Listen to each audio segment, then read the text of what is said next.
Hey, what's up? This is Ricardo at Parts People, and in this video, we'll outline the steps for completing a part replacement on your Dell PC. Visit our website and use this coupon for a 5% off discount.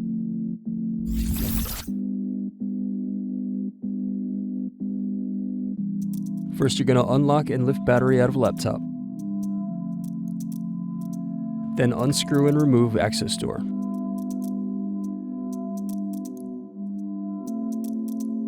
Now unplug antenna cables. Then unscrew and remove wireless card. Thanks for watching. Don't forget to like and subscribe if you enjoyed this video. And if you need more, check out this playlist to watch other tutorials for your laptop.